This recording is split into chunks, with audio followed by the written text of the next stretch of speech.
Hey guys, so today I wanted to make a video about fungibility and why it matters.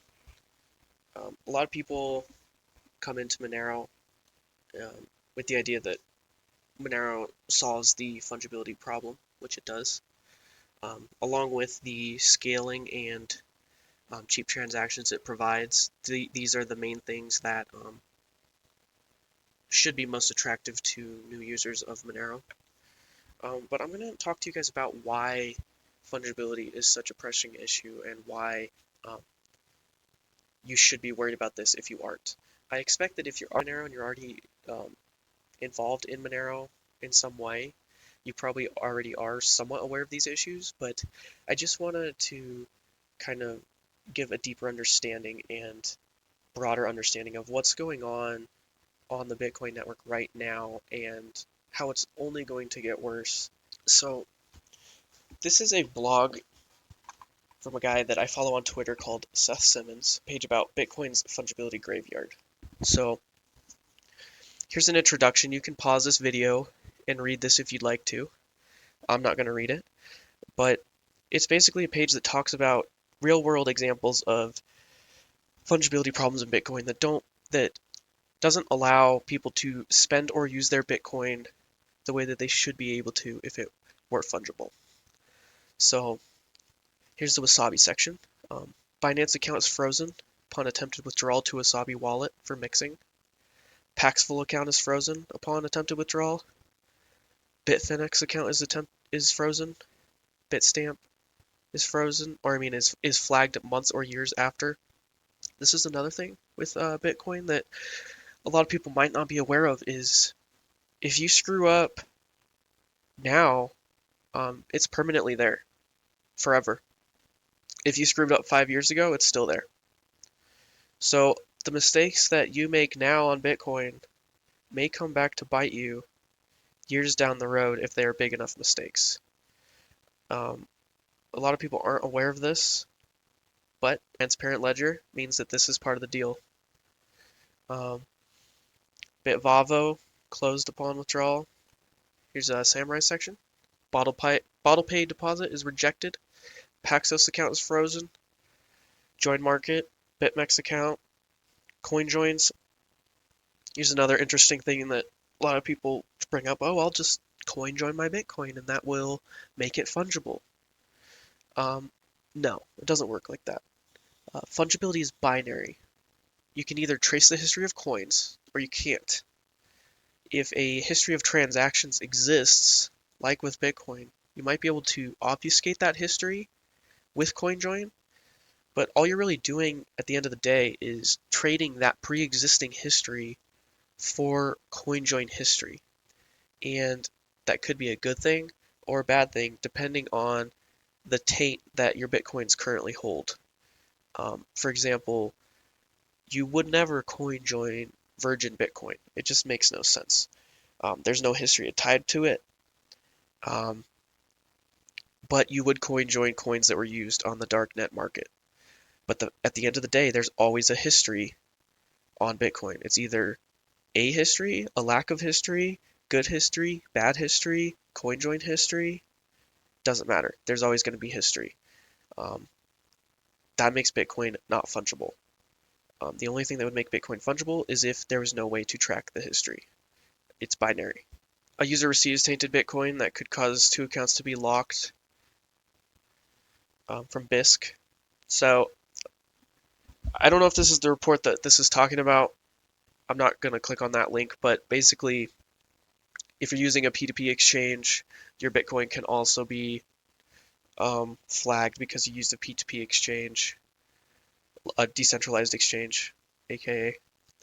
Here's another thing that's very interesting. A user is attacked by the media upon receiving a donation from a far-right donor. So this person may or may not have even had any affiliation with the far right. It's just somebody from the far right wanted to donate to them, and now they are being attacked because they're associated with somebody from the far right when they may not be from the far right to begin with. Um, when Bitcoin is transacted, it's not just value. It's value plus reputation plus history, right? In this case, the history of the coins was the reputation that they were owned by a far-right individual. And now whoever received this donation is labeled as far-right or gets canceled or whatever, you know? And this is just this is a huge problem, right? I actually accept donations on my videos. If you were not aware, if you feel like donating to me, go ahead and do that. It would motivate me to make these videos more often. At this point, I just do them when I have free time and for fun. But by no means am I begging you for money. I don't absolutely need it or anything. And I'll still make videos just when I have free time. But I would never accept Bitcoin donations from Bitcoin address because of issues like this. I could be sent darknet coins. I could be sent far right coins. I could be sent any kind of coins, and then I have this fucking problem that I have to deal with that I didn't have before when all I wanted was to get some donations for something that I'm doing, and now I have this extra layer of BS that I have to deal with. It's not how money should work. It's broken. Period. Here's another one. Multiple users' exchange accounts are closed after making donations to Darknet Researcher. Right? Same deal. Since this stuff can be tracked, you can be censored. Right? That's what it comes down to. This is censorship. And censorship can only be enacted when you have a lack of fungibility. Here, I was just talking about this, worried about accepting donations from unknown sources because of a lack of fungibility, right? What's the unknown source? Is it a darknet market? Is it a far-right individual? Is it somebody that doesn't agree with the majority? You know, whatever. Here's another trend that's starting: compliant mining. I think there's 5 or 6 pools that do this now. Marathon Digital, Blockseer. This is interesting because it's basically Bitcoin mining pools that will only mine certain transactions. They will not mine Bitcoin transactions that come from blacklisted addresses. And you would think, oh, another pool will just pick up the transactions and it'll be fine. Well, actually, if you read this article that I actually found on Twitter, it actually talks about why once a critical mass of people, 10% of censoring hash rate, once a critical mass, it's actually economically incentivized to go along with censoring transactions just because of the way the Bitcoin network works. So I have not looked super deeply into this and how much validity it has, but if this guy is right, that is very interesting. I'll put the link to this in the description along with everything else I go over in this video, so you can go ahead and read through this if you want. Scary stuff, man. Scary stuff. Here we go again. User is flagged after withdrawing from BlockFi to a peer-to-peer exchange. Why do they care you're using a peer-to-peer exchange? I don't know, but they can censor you for it. Freshly mined Bitcoin fetches a 20% premium from large buyers. This is only Bitcoin available without taint or history. I disagree with this. It's not that it doesn't have taint or history, it's just that its history is very low, right? It doesn't have much. Any Bitcoin has history. In the case of Virgin Bitcoin, the history is that it was just mined from a block, right? It's a coin-based transaction. It was just mined. That's the history of it. That's what makes it sell for a premium. It does have history. The only way that you could not have history is if the entire network was opaque, like Monero. And actually, in Monero, I think the only coins that are completely in the open are the block reward coin-based transactions. Lots of people are talking about how they don't want Bitcoin mined from China. You know, this it's just going to get worse, right? There's just going to, because this is possible to do to begin with, it's going to be done. Um, I listen to podcasts like Tales from the Crypt and Citadel Dispatch. Huge fan of Matt Odell and Marty Bent, um, except for the fact that they continually ignore Monero. Um, they're discussing lately how they hate chain analysis and how they're evil and we need to boycott services that use chain analysis and things like this. Well, every service is using chain analysis. Cash App, their biggest sponsor, I'm sure, is using chain analysis. Um, and they're saying that chain analysis is evil. No, they're not evil. They just have a business. And is it a good business? I don't think so. I think it's a net negative for humanity, but they're not the problem. Bitcoin is the problem. The transparency of Bitcoin's ledger is the problem. It's a surveillance coin.